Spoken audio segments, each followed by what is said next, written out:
morning. That was the epic sounds of Richard MysticalSun, who will be joining us at the bottom of the hour at 10:30, and we're going to be talking about 26,000, his newest release on his own label. And we're going to get into the creative process around that record, and we're going to talk about the sun and Cassiopeia and other interesting related tidbits. Hopefully, we'll touch on a few juicy bits around consciousness and the human experience and where all this is headed. The human experiment, the human being. The human being is being tested right now in some very severe ways. Let's start this morning with the impromptu press conference held by Barack Obama. And he was talking about leaks and security. And it was an interesting bit of timing. And I was talking with my good buddy, Dell, and we were comparing notes around the whole thing. And his take was that he is trying to get out in front of something. And he's trying to essentially tell the American people that there's a train coming, and it's coming right at him. And the cryptic, or perhaps the not so cryptic, message in his press conference is Europe is doomed. The financial situation of Europe is doomed. And it's going to hit us. So you better strap in right now. And I don't necessarily think he's telling people to be prepared and get ready. I think the exercise was more about getting ready to spread the blame. The blame will be, laid at the feet of Greece or perhaps Spain or some other country. Now, if you go back in time and you return to 2008 when we had the bailout, half of the bailout money, half of the TARP money went to banks in Europe. So our debt theoretically is tied to what happens in Europe. Half of that TARP money. We're talking hundreds of billions of dollars. Hundreds of billions, the scale of which is incomprehensible to most people. So, not if, but when Europe falls, we're not far behind. I mean, we are literally weeks, if not days, behind. And this press conference today was an attempt to get out in front of that and to begin to assign blame, because there's a re-election taking place right now. If you haven't noticed, we're in the re-election season, and even though the Republicans have not had their formal nominating process, it's almost a foregone conclusion that man would be Mitt Romney. Now, I would like to see Ron Paul and Ron Paul's people occupy the Republican convention, and quite frankly, they likely will, because Ron Paul has not pulled out of the race, contrary to what other people have said. He's not out of the race. Ron Paul has been biding his time and building his constituency through his delegates, and he's going to try to do an end run with the Republican election, with the Republican convention. That's the Ron Paul strategy. Now, it's going to be interesting to see what happens, because the delegates that are going to be brought into the process are are malleable, to say the least. They're really malleable. So when I say malleable, even if they have the most staunch beliefs, if they have the most staunch positions, they can be moved. They can be replaced. Reality can be restructured to fit the model or the paradigm that people want to insert. We saw that. We saw reality be restructured in 2000. Just as it appeared that Al Gore was going to win the 2000 presidential election, all of a sudden, in Florida, oh yeah, there was a red alert. There were voter irregularities. And I remember actually watching that whole thing go down, and I just shook my head and I said, you know what? Here we go. Here we go. This is the beginning of the end. Actually, the beginning of the end took place a long time ago. But the beginning of the end, in terms of the process where we are now, was then, so that George W. Bush should get elected. Oh my God. What a nightmare. What an absolute nightmare. So reality was restructured, reframed, the new paradigm inserted, and we had the landmark decision by the Supreme Court to basically name and appoint George Bush president. That's what happened. And then, of course, everybody wanted George Bush out of office. You know what? They could have run Barney Frank, and he probably could have beaten George Bush. Okay? A homosexual Jewish candidate with I don't think Barney Frank has any upper teeth. Has anybody ever seen Barney Frank's upper teeth? I never have. He always talks with his lips over his teeth like that. That's Barney Frank. I've never seen him. God knows if they're not there, what the toothless gums are used for. I'm sorry, but he could have won. He could have beaten George Bush. So how do they get around that? Let's see. Oh, what if we got John Kerry to run against George Bush? Hey, they were skull and bones buddies. John Kerry's married to this filthy rich scion of the Hines family fortune. He doesn't really want to be president anyway. And if he does, well, we'll disabuse him of that silly thought. Let's bring him in. Let's bring him into the phony election process, because we're going to take this thing and we're going to have to screw with the voter rolls. And where did that screwing take place? It took place mostly in Ohio, but it also took place in Illinois and other states. But Ohio and Illinois were kind of at the loggerhead, at the point for the hacking of the electoral process. And of course it stunk, and of course there are all these irregularities, and of course it was on the internet, and of course people were talking about it. And what did John Kerry do? He just, it was a really good experience. Best man won. Fought a hard fight. We'll get him next time. Just roll over. Because there was a deal in place. That was his role. That's what he was called on to do. So now, here we go again. What's going to happen now? How are we going to, what's going to happen as we snowball, as the snowball from hell, which is the global economy, begins to pick up speed and is headed towards the little tiny global village below? What's going to happen? How is this election going to be spun?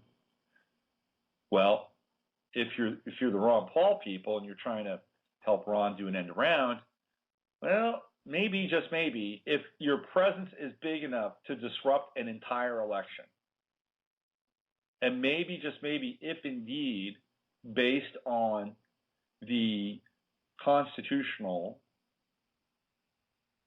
regulations in terms of being elected and having a percentage of the delegates, which I think is 114,000 or something like that. It's 1,144.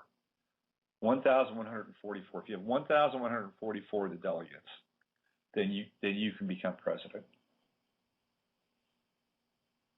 That's in the playbook. And if they've got a strategy and they can pull this off, maybe, just maybe, there will be no Republican convention. Maybe, just maybe, there will be no election. I'm just throwing that out there. A long time ago, I had a vision where there would be an election that would be suspended and curtailed under a state of emergency. And in which case, the president at that time would just be the standing president for who knew how long. Are we that far from that?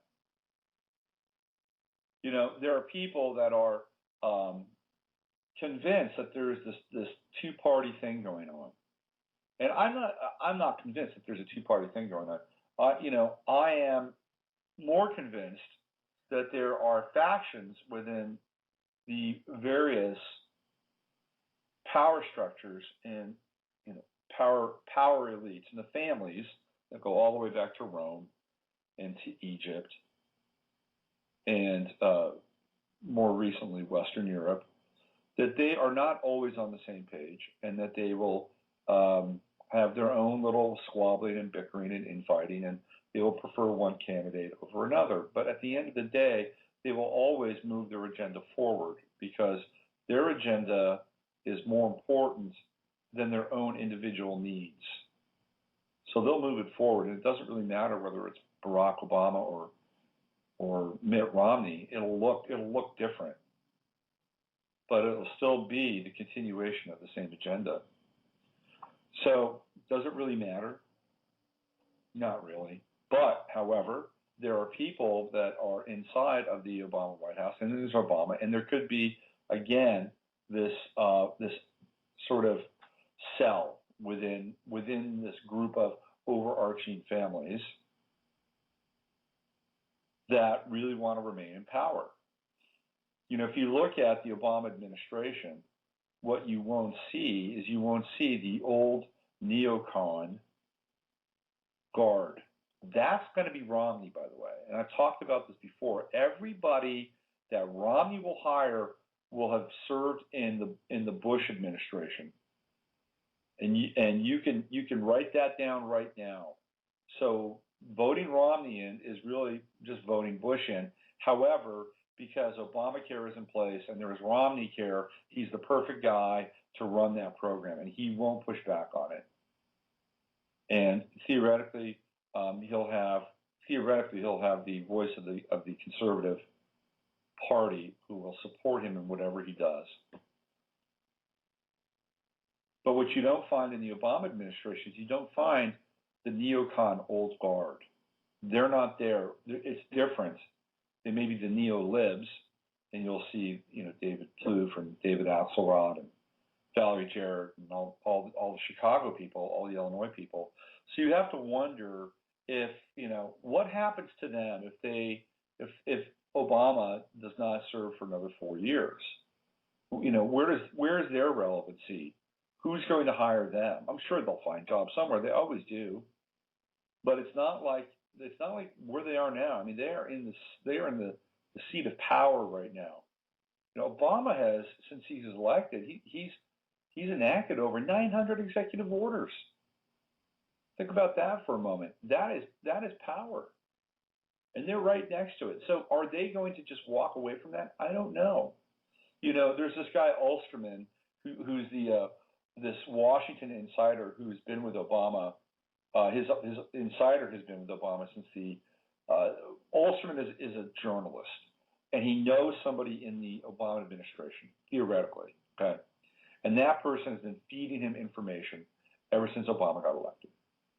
And one of the latest Ulsterman pieces is that they're desperate, that the Obama administration is desperate, and that due to the poor jobs report, due to a lot of other things, the loss to Scott Walker's victory in Wisconsin, all these things are pointing towards, if there was a legitimate election, and there almost always is not a legitimate election.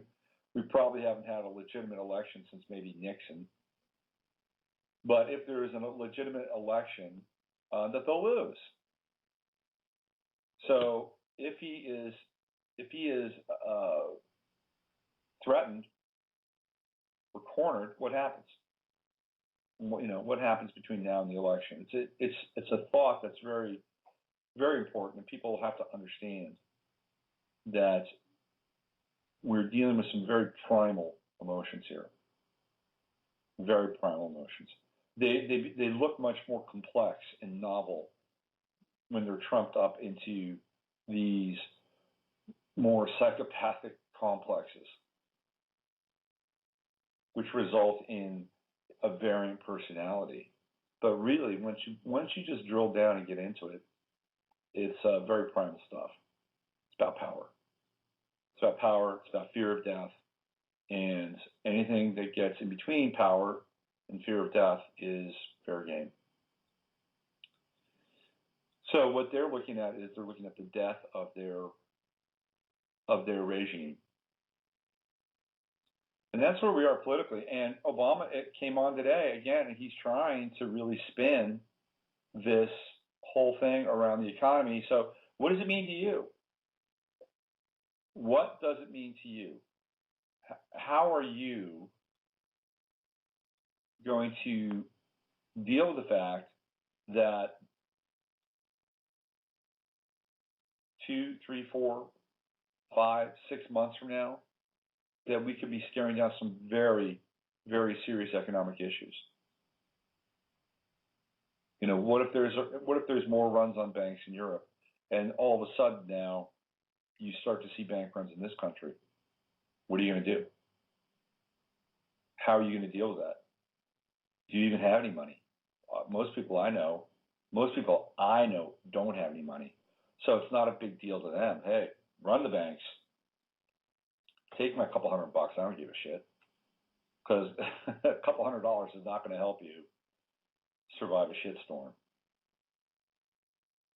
But maybe there are other things that you can have that will keep you through, I have been an advocate for quite a while to be able to be prepared during a time of crisis. And I would say at the minimum, you need 3 months of preparation. That's 3 months worth of water, okay? At the very least, water. You can live without food. You can't live without water. So either get yourself a good water filter or figure out a way. Maybe you're lucky. Maybe you live on land where there's a well or there's a lake nearby. You're going to have water. And if you can somehow manage to have 3 months worth of food, water, some candles, and toilet paper, and some batteries, you might be okay. You might be okay. Because I think 3 months will give you the lay of the land. Who's calling me? Don't they know I have a radio show? Is this Richard? It can't be Richard. Hold on. No. Why do people call me during my radio show? It's funny. It's like they don't even know I have a radio show. But they call me during my radio show, which says to me, I got to turn my phone off, which I just did. So what are you going to do? How are you going to get through this thing? I think 90 days gives you the lay of the land. 90 days gives you a sense of where things are going. But if you do have money, if you do have some resources, I would think about where it is. I think about maybe moving it around a little bit. Maybe buying some other currencies. If you can buy, the ratio is not good, but if you can buy some Swiss francs, have them around, buy a little precious metals, some gold, some silver. I would hedge more heavily towards silver, by the way, than gold. At this point, if you can do that, then I would do it. I would definitely do it, and make sure you've got your foodstuffs and water stuff, and depending upon where you live, you need to get to know your neighbors. If you don't know them now, you need to get to know them. Figure that out. And hopefully you live in an area where you're not going to have too much civil unrest.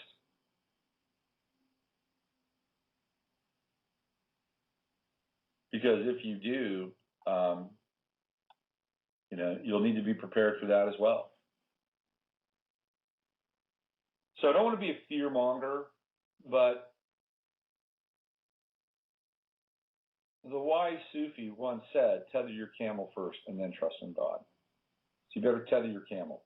Because quite frankly, I don't see anybody, riding in from the prairie on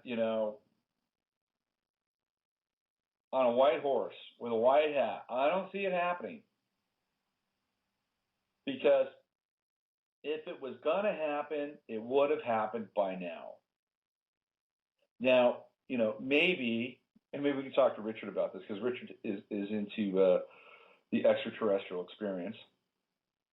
And maybe this would be a strong case for the return of the gods. I was on a YouTube video the other night. I was watching this video, and somebody was making this very poetic, elegiac case for the Anunnaki returning, and that they were actually the good guys, and this whole fake invasion, the false flag alien invasion, that really was a trick, a ruse for us to disempower the one group that could theoretically save us from the evil clutches of these, whatever they are, reptilian bastards. And so I watched this video, and it was very prosaic and elegiac and everything. And I was like, wow, man. It almost made me want to believe that the Anunnaki are the good guy. I don't know. One of the things that I wanted to talk to Richard about, or I want to talk to him about when he comes on here, is he's got a track on his new record, 26,000. It's called Cassiopeia.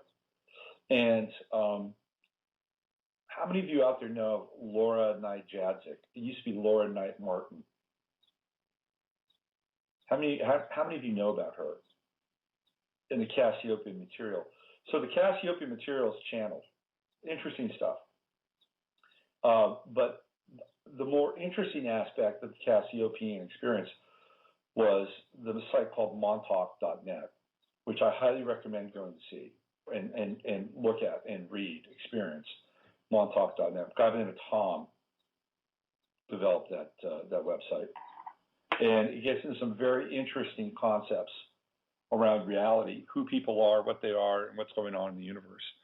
Somebody just called in, and when somebody calls in, sometimes it's appropriate to see if they actually want to talk.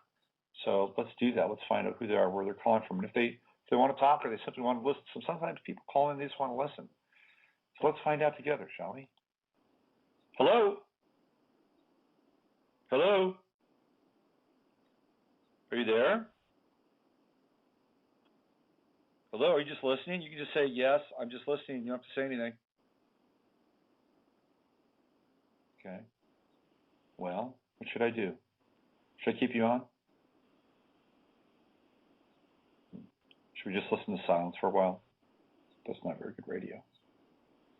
Okay. Oh, I guess I'm on the air. You are? Are you just listening? Yes, I'm just listening. Okay. All right. Well, listen, I'm just going to put you back in listen mode, okay? Okay, thank you. Thank you for acknowledging that. All right. I wasn't sure you were talking to me. Okay. All right. Well, here you go. You're back in listen mode. There we go. All right. Sometimes you just got to find these things out, I mean, we live in a time of uncertainty. And even if somebody can just say, hey, I'm just listening, that's a good thing. So there you are. Thank you for listening. We appreciate that. Montauk.net. Check the site out. If you haven't checked it out, one of the concepts that this guy Tom talks about, and it comes through on the Cassiopeian material, is this whole concept of organic portals, which Tom changed to spiritless beings. That's what the nomenclature shifted to, and the whole concept around organic portals. And according to the Cassiopeian material, they comprise about 65% of humanity, which means that there's a lot of them out there, and they don't have any soul, or they have a soul, but their third eye is shut down. And so therefore they have no connection to like higher consciousness or higher vibration. And they can be very malleable and moved. Think of the Matrix. Think of how the Matrix could move in between these different hologrammatic manifestations of the Matrix. Those are organic portals. And then there's this whole concept of souled beings. And if you're listening to this show, chances are you're a soul being. SOULED, not SOLD. And that the organic portals are basically manipulated to trip us up and keep us from moving forward. Bless their hearts. Bless the organic portals' hearts, or the spiritless beings' hearts, because they're there for a reason. They're there to help us grow. Don't you know that? They're there to help us grow. All right. So what we want to do now is we want to shift. We want to shift the focus of the show just a little bit, and we want to talk about the creative process and the potential of creativity and consciousness, because we can't just eat a daily diet of really depressing news. We can't do that. We need to feed our spirits. And feeding our spirits, part of feeding our spirits is to stay in touch with inspiration. And we get inspired by art and music and poetry and storytelling. So I endeavor to bring people on here that do that from time to time, or they do it all the time. I endeavor to bring them on from time to time. So we can talk about the creative process, and we can talk about art and music and things like that, and we can be inspired. Because there is something beyond the chaos and the drama and the Maya that is unfolding around us. And don't ever forget that. What we're going through now is the end of the Kali Yuga, and there is something beyond it. And we all hope to be there together, looking in each other's eyes and hugging each other and saying, yeah, here we are. All right, let's reboot this thing. So without further delay, let's bring on our musical inspiration and guest of the day, Mr. Richard MysticalSun. Hey, Richard. Hey, how's it going? I'm good, man. I'm just trying to wake up today. Yeah, me too. I drove down to a park, so I thought it'd wake me up a little bit better. I tell you, I've worked my butt off the last 3 or 4 days. I've been doing a ton of astrology readings. I've been really busy. But even if, that doesn't always tire me out. I usually get pretty juiced. But I got to tell you, I don't know what's happening energetically, but this last week I have really been just tapped, totally tapped. I don't know if other people are experiencing that too, but it's been an intense week energetically. Well, we've had the greatest hits of astrological events in the last basically 4 weeks. We had a supermoon, an eclipse, a lunar eclipse, and a Venus transit. The hits just kept on coming. And then we've got the Uranus-Pluto square coming up. So absolutely, I mean, we're definitely being stirred up on an inner level. For sure. Absolutely. Yeah, it's definitely crazy out there.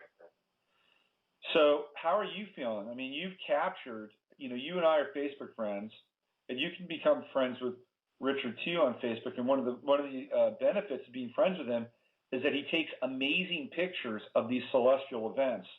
So I got to see the Venus eclipse and the solar eclipse. I got to see them on your Facebook page. So those photos, Richard, were breathtaking. What was that like for you to get lined up and capture the Venus eclipse? Well, it's actually really cool because it brings out the reality that you're on a planet, and it brings it home because you're sitting.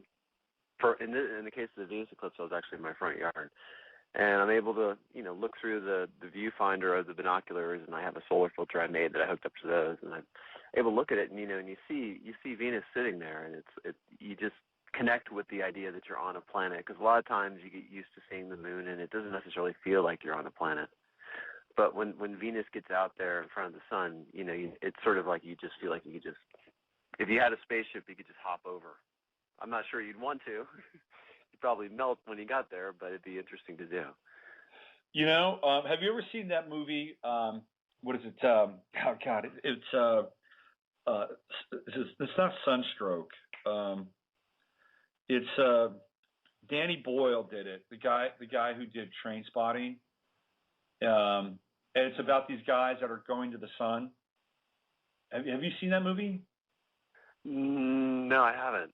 Is that one of the ones where they have to restart the sun or something? Or Yes. Okay, I think I saw the preview for it. Yeah. Have you seen Solaris? Yes, definitely. The Russian. That was a great. The Russian version. Oh yeah. Yeah. That's a brilliant Both versions. Yeah. Yeah, it is. Both versions. I saw the one with George Clooney and the Russian version. They're both really good. Yeah. Really, really fascinating stuff. So one of the things that I thought we could do while you were on is we could actually talk about the sun, since you are Richard MysticalSun, and I found some fun facts about the sun. Okay.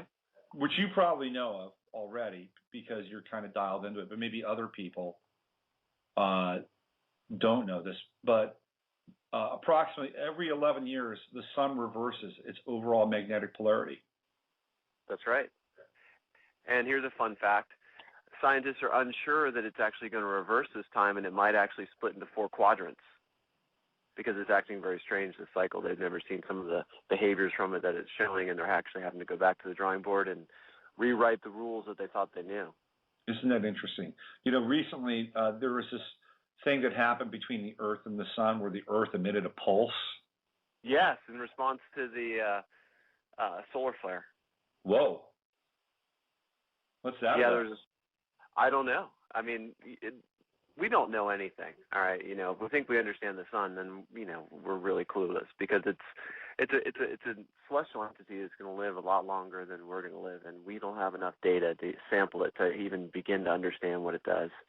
But if you look at the history of the planet, and all that's going on here with the various extinctions and different forms of life that have arisen, it's very clear that it's not always this nice little calm thing in the sky.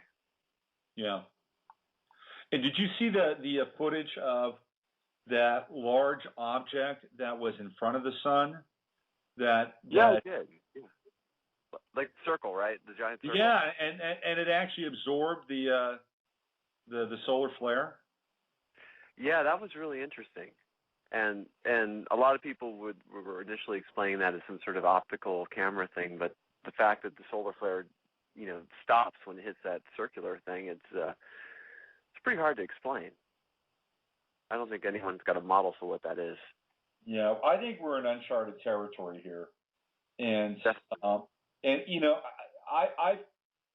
often thought that the wild card in all of this is the sun.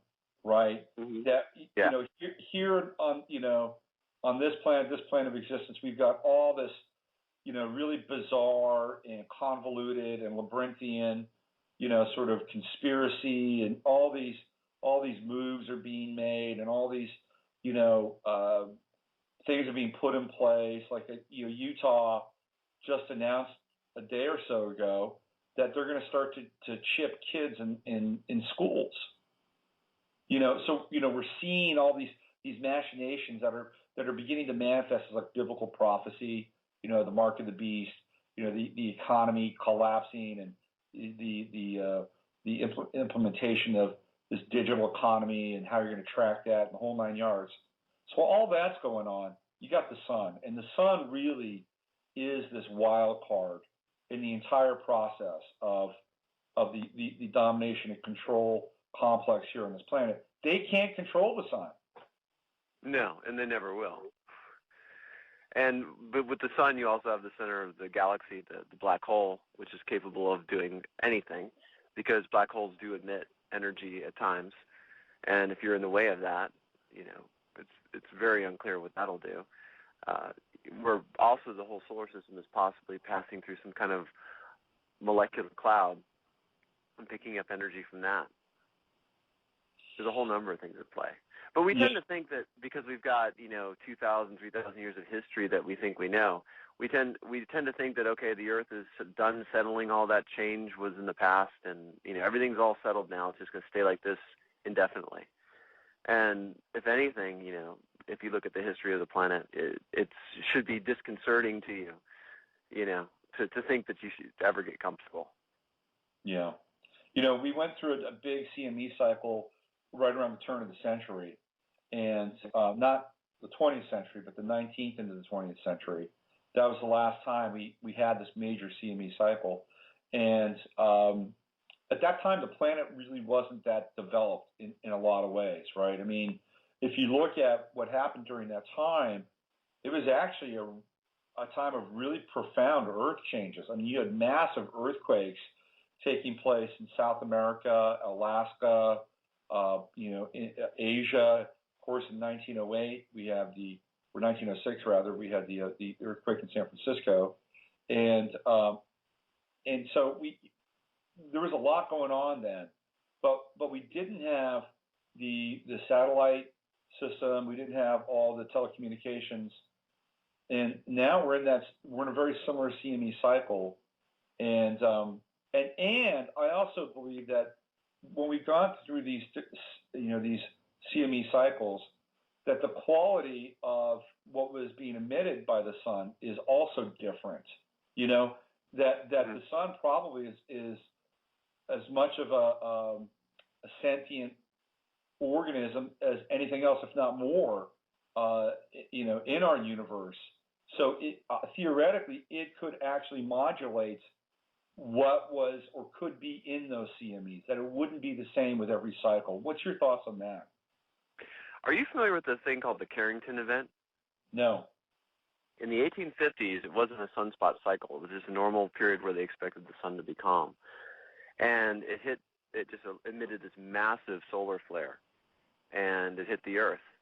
And it took out the entire telegraph system, which was very, in its beginning stages at that point. Set buildings on fire, and if it happened today, it would have taken out our entire grid. And that was during what was supposed to be a calm cycle. Yeah, wow. And the interesting thing about it is a lot of people don't realize that our power lines, which we have, strewn across, the entire planet, they act as magnetic antennas. So basically, not only would a solar flare hit the power lines, but it's actually attracted to the power lines, and it would surge. And, it would take very little effort for us to harden our infrastructure, but we haven't because, we tend to react instead of being proactive. But, yeah, everything is very fragile. The Internet, when people talk about all this conspiracy stuff, I always, know that it's kind of like an ant coming to you with a map and saying, I've got the plans to the universe, and you look at the ant and you're like, well, you're just an ant. And I think that a lot of times people think they have a lot more control than they actually do, and it's kind of wishful thinking that they can somehow organize everything under their command. It's not really going to happen. Mm-hmm.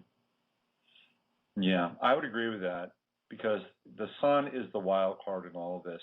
I also found out here that the sun rotates just like the Earth every 25 days.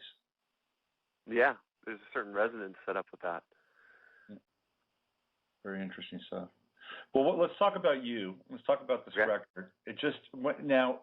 I was at eMusic just before the show, and I downloaded it. So you've got to download there at eMusic now. Yeah, and so you can get it at eMusic. Well, first of all, let's talk about the title of the record. Why did you choose that title? Well, you can guess. I'm assuming that it's a cycle. It's a sun cycle. Is that what we're talking about? Moving from the Kali Yuga into a new Yuga? Yes, it's a great year. 26,000 precession of the equinoxes. Yeah. Rounded off. But, right. Because we're not sure it's exactly that because no one was here at the last time, but it's around 26,000 years. Yeah. Yeah. So here we are, and you've just released this record, a fantastic record. By the way, Thank you. I got it at eMusic, and you can get it at iTunes too, right? Right, and also we have CDs now too. Okay, and people can get those from your website? Yes, definitely, and also they'll be on Amazon too. Okay, so Amazon.com, hard copy, physical product, still available. And one thing on the packaging too, because I kind of get conflicted when I make a CD because uses a lot of plastic. So it's nice packaging because it's made out of cardboard, and it only has the CD, which is plastic. It doesn't have the extra jewel case. So it kind of is a little bit lighter footprint. Oh, great. Cool. So if you have echo consciousness, you can feel good about grabbing a physical CD. And do you do stuff like, do you sign CDs or anything like that for people? Do you have any collector's copies or limited editions? Do you ever do stuff like that? Not really. I just, I always try to just have the music out there as its own thing and try to, keep the focus on that. Right. Well, you have a day job which keeps you busy and helps you with expenses, but you still have to get into marketing your product and being engaged in that. What's that like for you, and what's it like to be a musician in the 21st century to try to do this on your own? And what would you share with people about that experience if they're interested in doing the same thing? Well, I think that if you want to make music and you want to have integrity in your music, then you really can't do it for a living. Because as soon as you do it for a living, you have to compromise. Mm-hmm. You have to make something that people have to buy. You have to follow trends. You got to make something that's, whatever is the current sound. And you got to appeal to the widest audience possible to sell the most records. So the way I approach it is I'm actually perfectly happy to have a regular job and work on music in my spare time, and then I can make it exactly the way I want to make it. And, I don't have to compromise. I don't have to say, well, I really want to make a record like this, but no one's listening to this right now, so I'm going to have to add this and add that. I just do what feels right. And it's sort of like, I look at it this way. It's like they used to have in, the Renaissance, they'd have patrons of the artist, and they'd work for somebody. And I think the best way to do it is to be your own patron. Mm-hmm. And because, really, and even if you could make a living off of selling music at this point, it's just with all the easy access to download sites and stuff, it's really something that's kind of going extinct. Yeah. In our culture, we don't really have a notion of art. Music is a form of media to us. Yeah. And it's just another form of media, and we kind of just consume it and throw it away. So if you want to make something that you consider art, you got to remove yourself from the game of trying to sell it. So having said that, that's why I'm terrible promoting the music, because I don't tour or perform anywhere, because I don't even know if it's impossible to perform the music, because I build it up with many, many layers over many, many years. So it's not even really like each song. Sometimes a song can take 10 years to do. Mm-hmm. I have tracks that I started 10 years ago, and because I work on the computer, they never change in the sound. The sound is always fresh because It's digital. So time is flattened. I can work at any time period. So I often collaborate with myself. I sort of think of it as like having a time machine, because I can collaborate with myself in the past. And that's kind of interesting, because a lot of times when you do that, if I work on a song that I started 5 years ago and I'm working on it now, several things have changed. My perception has changed, my skills have changed, my tools have changed, and my idea of what I want to make has changed. So it's kind of like collaborating with another person once you start spreading out different lengths of time. And so I don't try to rush and get everything done in a certain period. And so I always have songs in development, and they can be, anywhere from, 1 month to 10 months old to 10 years old. And, they just sort of get ready when they're ready. Mm-hmm. Interesting. So you don't perform live. You've never gone into a planetarium or anything like that and done your thing? I've done live DJ mixes. Mixed them. Yeah, but to actually perform the music, I don't even, a lot of the sounds that I use, I design. It's more like painting. It's like painting and sculpting. Mm-hmm. I used to hang out with Robert Rich. Do you know Robert? I know his music. It's really nice. Yeah. Yeah, I used to hang out with Robert Rich, and I actually produced a couple of live shows for him, and it was interesting to watch him, because he would sample himself live, right? So, he would have his synths, and he was really into, at that time, flutes, like ethnic flutes, in indigenous music, and so he would lay down, some of the he'd already have his like basic tracks, and then he would begin to sample his flutes and some of the hand percussion, and he would just layer these loops live and in real time. And as a sound experience, it was great. As a viewing experience, it was not entirely captivating. So this type of music tends to produce some challenges in terms of reproducing it in a live setting. Do you know Kenji Williams at all? Are you familiar with his stuff? Definitely. So Kenji, he's got this whole Gaia thing going on, right? Bella Gaia. And have you experienced that at all? I've listened to his records, and I've seen him a couple times before he had the Bella Gaia thing going.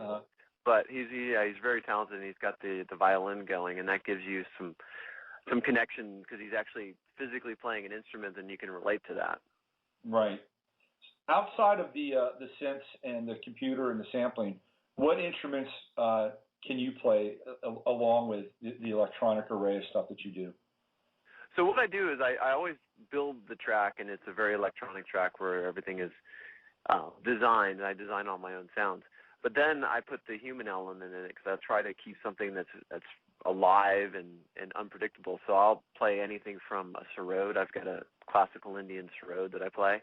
Mm-hmm. That's a 25-string fretless instrument, which you play on a metal plate, and you actually play it by using your fingernail to hold down the strings.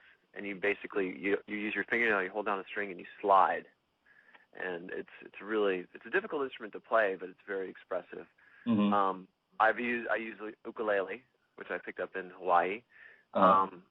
Different guitars, and I have an instrument called a sitara, which is a hybrid of a guitar and a sitar that was custom built, and I use that in the music as well. So I try to bring in real acoustic instrumentation over top of anything that I'm creating that's synthetic. And you're a sound sculptor. You're actually creating your own sounds. You're not just buying off the shelf loops and stuff like that. You're building all these things on your own, right? Right, and that's why it takes me a glacial period to get an album done, because when you do that, it takes a lot longer than if you're relying on, a prefab loop. But the benefit is when someone listens to your record, they won't hear it. The worst thing that could happen is if I could use a sample and someone else could make a song, and then someone hears it and they're like, oh, doesn't that sound like that other song? Mm-hmm. So I just make sure that I make everything myself. Mm-hmm. Right. And who were some of your musical inspirations, as you were growing up, and who did you look to and say, I want to do that, or I want to sound like that, or I want to emulate that in my own way? It's impossible to limit it. I mean, there's been so many, from everything from different rock bands to new wave bands to punk bands to electronic synthesis to it's everything. The whole world is sound, even the sound of birds. I like to work with birds. Uh-huh. I think one of the trademarks of one of my albums is you'll always hear some bird samples in it. It's just sound in general. I just take it all in and try to recontextualize it and put it back out there in a different way.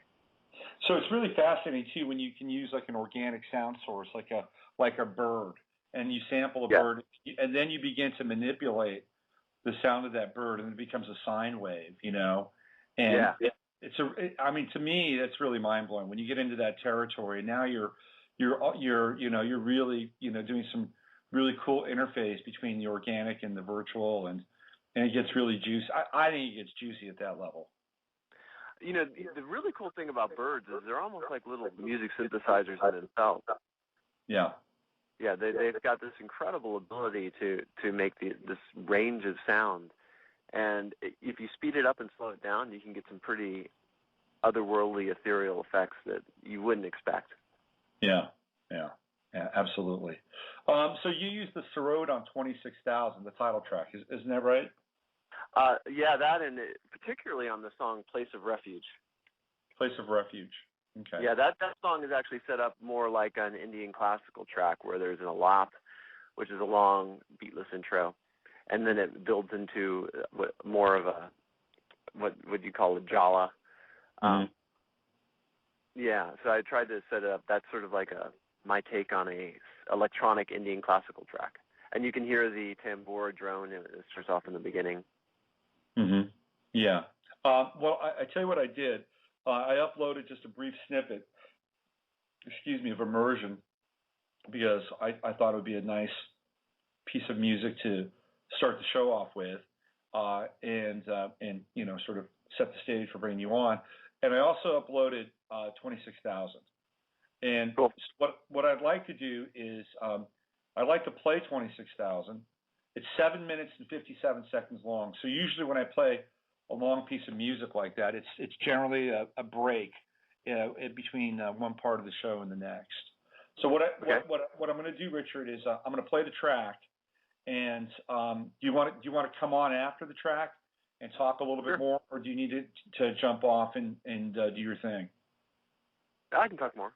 Okay, so why don't we do this? Let's listen to 26,000, and the sound quality on Blog Talk it's okay. It's not amazing, but you'll be able to listen to this and get a feel for what Richard is doing. We're going to listen to it. I'm going to go into the chat room for a little bit, hang out with people, and we'll be back on the other side of this in 7 minutes and 57 seconds. We'll talk about the track, and we'll talk a little more with our friend Richard MysticalSun. Here we go, 26,000.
The slow and percolating and undulating grooves of 26,000 from our guest today, Richard MysticalSun. Brilliant track, just deeply organic and great chill out music. Thank you. Yeah. It's got part of the instrumentation in that there's a live sarod, there's an ukulele, and there's a live sitar, all buried in there.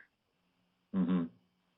In the old days, they would use tracks, 16 track, 8 track, 24 track, 48 track. Do you incorporate any analog recording into your experience, or is it strictly digital? It's strictly digital, but I do it at such a high resolution that it picks up everything. I record it at the highest possible resolution. It makes huge projects, but it gives me the ability to have really fine control over the sound. Mm-hmm. And in terms of, you get into some of the, the big sort of masterpiece records, like some of Stevie Wonder's, late 70s stuff, mid-late 70s stuff, where it's just, loaded with instrumentation and, taking up almost every single track of that 48-track experience. What would be the correlation in the digital world in terms of, what you're doing and the density? Are you like really filling up a screen, or are you kind of more of a less is better kind of experience with that? Well, obviously you can edit it visually with the computer, but I try to not ever let the visuals affect what I'm doing with the sound. A lot of people can get locked into the idea that what they're seeing on the screen, and they're seeing patterns and stuff on the screen, and then their music is more visual, and that kind of changes the perception of music completely because you're looking at it than hearing it. So I usually work on music late at night, and I usually listen with my eyes closed, and I pay very little attention to what's going on the screen. But the number of tracks can range anywhere from, I think I've had a couple tracks that are like a few tracks. Some of the ambient pieces you can have like 5 or 6 tracks on, but something like the track you just heard probably has about 30 different layers to it. 26,000 about 30 different layers. 30. Okay. How much does your spiritual practice play a role in your music? I mean, do you do really kind of overt things like meditate before you sit down and create, or where does that come into play? Music is the meditation.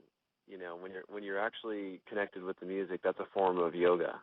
Mm-hmm. It's called nada yoga, which is yoga of sound. Right. And so the idea is that you carefully work with the sounds so that they lead you to a certain way of feeling and thinking. Yeah. Yeah. It's and so when you're done with, let's say you've had a really good session, what's it feel like after you've said, I've really broken through on this piece, and it all just kind of fits together like you're just putting the pieces of a puzzle together? What's that feel like for you as an artist? Well, it's interesting that tends to happen if I don't listen to the track. I'm very, very, precise and particular about what I'm doing. So a lot of times I'm not sure if I got what I wanted to get. Mm-hmm. And so I sort of don't listen to the music, and I work on another track, and I try to forget what happened. And I sort of let the quantum bits settle out, and then when I go back, I can decide if it was really good or not. But to say that I record something, I think I've had that experience a few times, but a lot of times it's sort of, I discover if it's good or not a few days later when I have perspective. Because there's certain things that you think are mistakes at the time, and you're thinking about those as mistakes, but actually sometimes the mistakes are better than what you planned. Right. Well, that's where I was going. I was going to say, I try to leave room for uncertainty. Right. Yeah, chaos plays a large role in any form of creation. And it's interesting because, at least, you're bringing in the live instruments. So it's not so, cut and pasty and loopy. So you can have that creative chaos come into play. Well, what's your next step? I mean, obviously you've got this new record, and you're out kind of stumping and doing some marketing for it. Where do you go from here with it? Well, I think I'm going to make a couple of videos, and that requires me to switch hats. I have to get my video skills back in gear. I tend to only work on videos, when I have new music, and I have new music. Sometimes it takes about 4 years for an album. So I'm learning the different video tools right now, and I'm trying to come up with some ideas for the songs that I want to make videos for. And I'm avoiding making music because what I like to do after I finish an album is distance myself from it so that I don't keep making the same thing over and over again. Right. And the way I found to do that is just to forget about music. And it's actually kind of hard because I like to work on music every day. And so when I'm not working on music, I feel like I've got this missing gap in my life. But, it's important to take that break. Right. So I'm going to make a couple of videos for the album and then probably start the next one. And I've got lots of source material to work from. I always have hundreds of tracks that are in various stages of development. And so then what I'll do is I'll go through all the different tracks that I have in development, and I'll see which one seems like it's time to start finishing. Mm-hmm. Either that or I might get inspired and just make something from the start. But, the tracks come on their own timetables, and I just try to get everything done as fast as I can, but it usually takes about somewhere between 2 to 4 years. Mm-hmm. And I work on it every day, too. Interesting. But that's the beauty of not trying to do this for your job or your career is you don't have some sort of production schedule that you're on. Right. And that can be really challenging. Like I used to be fairly close with Steve Roach, and he was hired to do the soundtrack for this movie called Rapa Nui, and he was ultimately replaced by Stuart Copeland. And Steve is a great space musician, and once he got thrown into that production schedule and having to deal with Simti and all that stuff, it completely changed his music. Yeah, and he could not be productive or creative within the context of those demands. And I think that was really the last thing he ever did for a soundtrack. So, that speaks to what you're talking about in terms of allowing your own organic and sovereign and authentic muse to be able to interact with you in a really fluid and organic way. Exactly. Yeah, that would trying to make stuff on a production line produces stuff that sounds like it's from a production line. Yeah. Well, Richard, it's been great having you on the show today, and sort of diving into your creative process and talking about some of the the cosmic and celestial stuff that we got into at the beginning. And I wish you nothing but success. And where can people go and find out more about you and the rest of your music? Well, the website, MysticalSun.com, and it's on iTunes and Amazon and eMusic, Beatport, pretty much anywhere you can buy music, you can get it. Okay. Well, certainly it's come out during the right time, in the right year, and if you're looking for a soundtrack for the back end of 2012, this would be on my list for sure. So, Richard, thank you for coming on, and I'll see you out there in the virtual realm again sometime soon. All right. Excellent. Thanks a lot. All right. Take good care. You too. Bye-bye. Bye. All right. Richard MysticalSun, composer, stargazer, musical mystic, and his record is 26,000. Go find it. We live in really fast times, and the changes and the chaos is coming at you faster than ever before. And sometimes you just need to pull back and slow down, and music can do that. And this is a great record. It's a truly great record. And if you liked 26,000, the piece I just played, you'll like the rest of the record. So go find him. MysticalSun.com is the website, and Richard MysticalSun is the artist. Thanks again, Richard, for being on. Monday, I will have a guest on Monday. I don't often have guests on Monday. Monday is usually the day that I set aside and just rant. Although sometimes I rant on Fridays too if I don't have a guest. But I will have a guest on Monday, and my guest is going to be Sherry Schreiner. And some of you may be familiar with Sherry and her work. Sherry is very unique And I discovered Sherry a couple of years ago, and she was spoken about in very dualistic terms.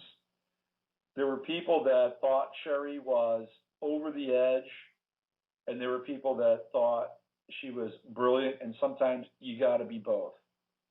She's got her own show on Blog Talk Radio. But one of the things that I had picked up on Sherry's site is that she'd been talking about the zombie thing for a while. And Sherry's really into orgone. And she's interesting because she's also a Christian. And she's into orgone. We're going to talk about that. And we're going to talk about, where these spiritual technologies sort of sit in the kind of overarching realm of Christianity and faith. Is there a place for orgone in Christianity? We're going to talk about that. But more importantly, we're going to talk about how orgone can be used to disable zombies. So Sherry's been on this for a couple of years now, and we're going to talk about, when the zombie apocalypse comes, you're going to need to take some zombies out. And Sherry's going to tell you how to do it. And that's on Monday. We're going to have her on at 10 o'clock on Monday. And we'll have her on for probably the majority of the show because she's super interesting. And I was Facebook text messaging with her last night. She's got a great sense of humor. So she seems like a pretty funny person too. Anybody that has a sense of humor is okay in my book. You got to have humor. If you don't have humor, you're sunk. Really sunk. So don't miss Monday's show. I'm going to do Wednesday's show, the Astrological Matrix, early on Wednesday. And I may or may not have a show next Friday because I'm going on a brief vacation. So if I do have the show on Friday, it will be short, and I will have a filmmaker on the show, and we'll be talking about the life and times of Chogyam Trungpa Rinpoche. There's a new movie out about his life. It's a very important figure in the American spiritual movement in the 20th century, a tragic figure as well. And I just got the trailer of her film sent to me. So, that might happen on Friday. And if it does, it will probably happen earlier, maybe 9 a.m. on Friday of next week, if I do the show. So, anyway, Monday, Sherry Shriner, how to disarm and dispatch a zombie. You don't want to miss that. And on Wednesday, an earlier version of Navigating the Astrological Matrix. I might try to get Linda Hill on. She's in the States. She's floating around. I've asked her to be on the show, and we could have a much better connection. And let me see if I can get Linda Hill on Wednesday. And then possible show on Friday. Just check back on Blog Talk. If you subscribe, obviously, you'll be given notices. And you can always go to Facebook. I always talk about the show on Facebook. You can follow me on Facebook. Follow me on Twitter and get updates and then some. All right. Again, I'd like to thank Richard MysticalSun for being on the show and sharing his music and process with us for his new record, 26,000. And everybody that supports the show in real time and in virtual time, my website, robertphoenix.com. You can find out more about me and related peeps like Richard on that website. And again, you can follow me on Facebook and also on Twitter. Okay, that's it. We've reached the end of the show. I'm not going a full 2 hours today. It's 1 hour and 20 minutes of quality internet radio. No filler here. When we're done, we're done. And that's the way it is. So have a great weekend. Keep your powder dry. Tether your camel first, and then trust in God. That's what you want to do. And use your head to discern what's real, your heart to stay open to what's possible. I'm Robert Phoenix. You've been listening to the Friday FARcast. Let's get out of here with a little Philip K. Dick and yours truly, Dom the Matrix. See you on Monday with Sherry Shriner. We are living in a computer-programmed reality, and the only clue we have to it is when some variable is changed, and some alteration in our reality occurs. We would have the overwhelming impression that we were reliving the present, déjà vu, perhaps in precisely the same way, hearing the same words, saying the same words. I submit that these impressions are valid and significant, and I will even say this: such an impression is a clue that at some past time point, a variable was changed, reprogrammed as it were, and that because of this, an alternative world branched off